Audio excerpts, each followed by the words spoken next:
welcome to the Digital Weather Desk powered by Century Next Bank at lunchtime on Wednesday, the exact midpoint of the work week as we continue to see the clouds kind of sprawling back in across the area. Today's forecast made possible by ServPro with 3 locations, Monroe, West Monroe, Shreveport, and Natchez to serve you. Visit servpro.com today. A look at the area of low pressure driving the cloud cover. This is the same storm system that brought the cold front, the showers and storms late last night and through the evening hours yesterday or the afternoon, depending on your location. And now as this becomes kind of a fully mature mid-latitude cyclone, mid-latitude system, starts to kind of sprawl out across the area. Think of a spinning top for a second. And as this system is maturing, that top is spinning and it's super tight and it's spinning. And then as it starts to mature and as that top slows down, it kind of sprawls out. And all that moisture and all of that cloud cover associated with it starts to kind of sprawl out in tow as well. So as this low pressure center also kind of sinks to the south a bit, it's bringing the cloud cover back in across the region. So where we've seen sunshine to start, the clouds have started to roll back in, especially along I-20 and points a little bit farther southward. Look at the radar. Again, radar products made possible by Brown's Roofing. The good news is we're not dealing with the drizzle, because that could have made for a really yucky day. And there's still probably some shallow moisture to be had, but in terms of what we're seeing on radar, and again, a lot of low-level moisture shallow, it sneaks under the radar at times. There's still probably some patchy drizzle to be had here or there. Now you sandwich those two products together, the satellite and the radar, and smush it together along with the surface map, and there's the area of low pressure that I was talking about, basically plotted right over the Memphis area and drifting slowly off to the south and east. You can see the occluded front associated with it. Those purple fronts also usually indicative of a kind of fully mature mid-latitude system as it moves through the middle Tennessee Valley. For most of our area, we clear out, and for our trick-or-treating forecast, all systems go for Friday. It may take the better part of the afternoon and evening hours tonight to get the last of the cloud cover out of here, but it'll clear out from northwest to southeast. Again, Thursday and Friday look very, very nice and very fall-like. A feature that we are kind of turning our attention to in the forecast for the weekend as an area of low pressure develops and kind of dives out to the southeast over the northern Gulf. And with it, we could see an increase in shower potential late Saturday and into early Sunday. I've bumped the rain chances up a tad. I built the forecast and had the rain chances at around 10% and then bumped them up to 20%. And even in our southern counties and parishes, bumped them up to 30% for Saturday night, Sunday morning.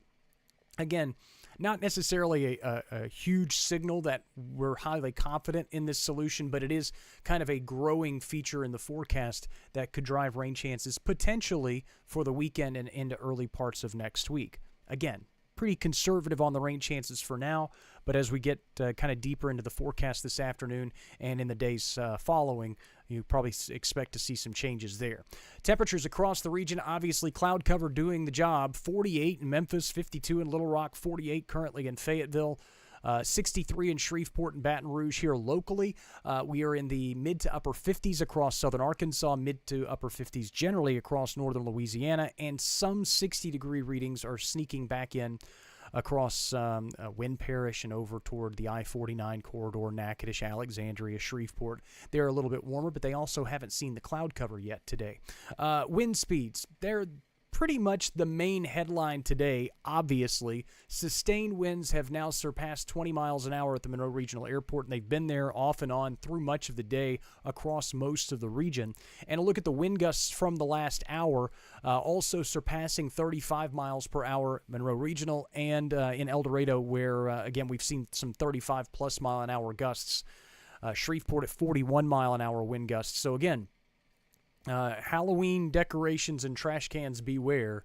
It's windy out there.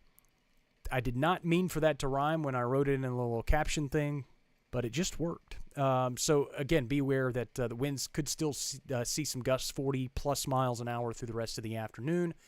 They'll stay breezy tonight, but nowhere near as strong, and then probably another breezy afternoon tomorrow. But again, not as windy as it is today. The wind advisory remains in place for the rest of the area, for the entire area through this evening. That should not be that big of a surprise. Daytime highs today, struggling to near 60. I have some optimism that we'll actually get to 60 at the Monroe Airport today. May not get there, but it all depends on how the clouds treat us over the next few hours. Low 60s farther southward where the clouds set in a little bit later, and we're probably not getting out of the 50s across far northern Louisiana and into southern Arkansas. Western Mississippi, it's kind of a split between some spots in the 50s and others returning to the 60s. Low temperatures tonight, generally hovering close to the 50-degree mark along the Mississippi Valley. Mid-40s as you move farther westward. Probably not as cold as we would normally expect to get on a night like tonight. A, because we're still going to contend with the clouds early, and B, the winds. As winds stay strong in the atmosphere, they mix up the environment and kind of keep some of that warmer air mixed in a little bit longer. So we won't see temperatures really bottom out tonight. You want the light winds or calm winds to really see that happening. Jeremy, ready for the fall weather? I think it is gumbo and chilly weather officially.